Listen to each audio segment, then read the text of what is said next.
James Twin for the untouchable true school sports. Let's go, baby. Bow! Be careful what you wish for because it can become a reality. Yeah.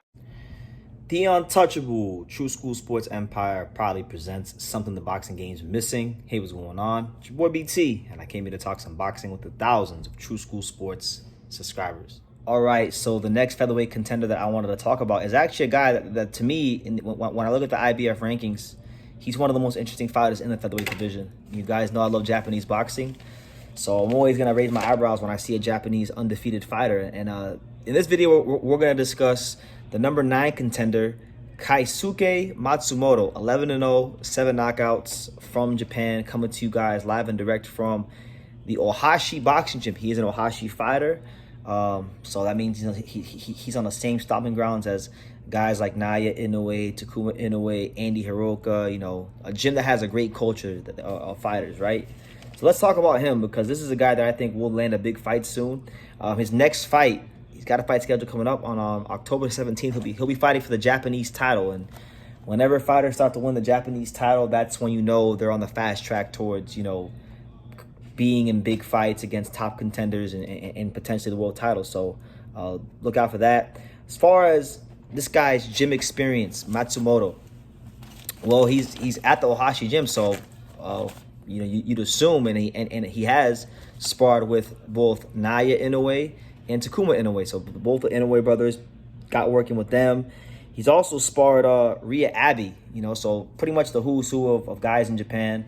One of the guys is in his weight class as well, and so that's definitely sharpened him up and made him a good fighter. When you watch him fight, because I've watched him fight a couple times, and he's just a very well-schooled fighter. He has that traditional Japanese base.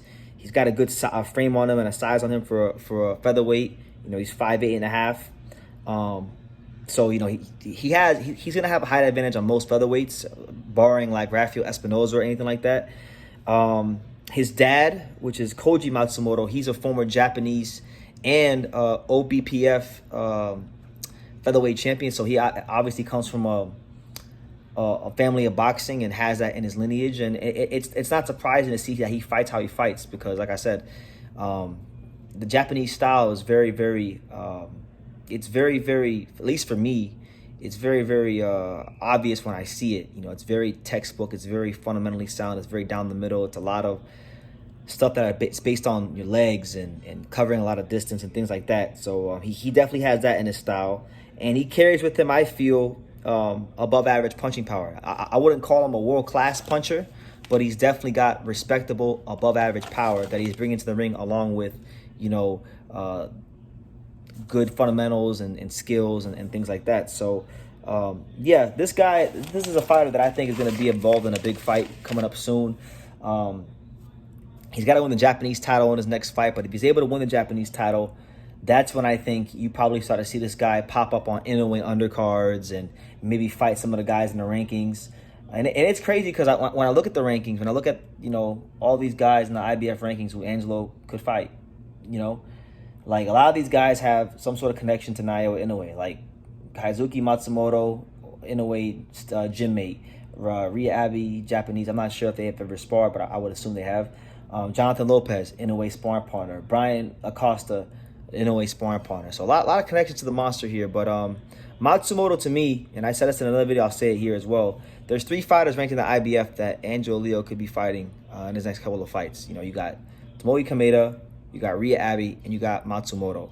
In my opinion, the best of that bunch and the guy that would present the most dangerous challenges would be Matsumoto, just because of his youth, his size, his power, his fundamentals, the pedigree he comes from. His dad's been operated at a pretty good level in Japan, so I would assume that he probably grew up in the gym and boxing's in his DNA and things of that nature. So I like him, and he's not just ranked in the IBF. He may not even go the Angelo route. He just ranked the highest there, but he's ranked 14 in the WBO.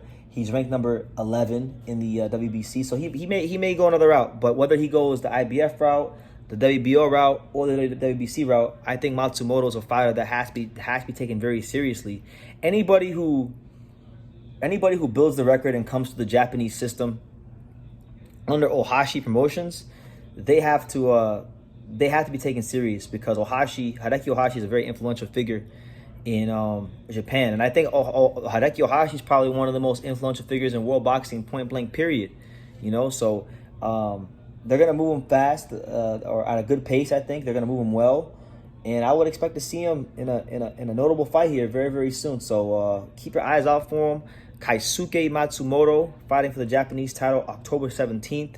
The number 9 ranked IBF featherweight contender, the number 14 ranked WBO featherweight contender, and the number 11 ranked WBC contender. So yeah, man, you know, good straight right hand, good frame, someone that really just does the Japanese style some justice. So yeah, let me know what you guys think, and I'll definitely be covering his career, and as I do for this whole weight class, because this is my favorite weight class in boxing right now. I think there's a lot of depth, there's a lot of really talented fighters in this weight class. So yeah, leave your comments down below. Make sure you guys take the time to subscribe, and like I say in every single one of these videos, you can love me or you can hate me, but I'm just a kid from Dania. So until next time, take care, guys. Thank you for watching another video on the untouchable True School Sports Empire. I'm at the Boxing Hall of Fame out here in Canterfield, in New York. And for more great boxing content just like this video, make sure you click and subscribe right over here.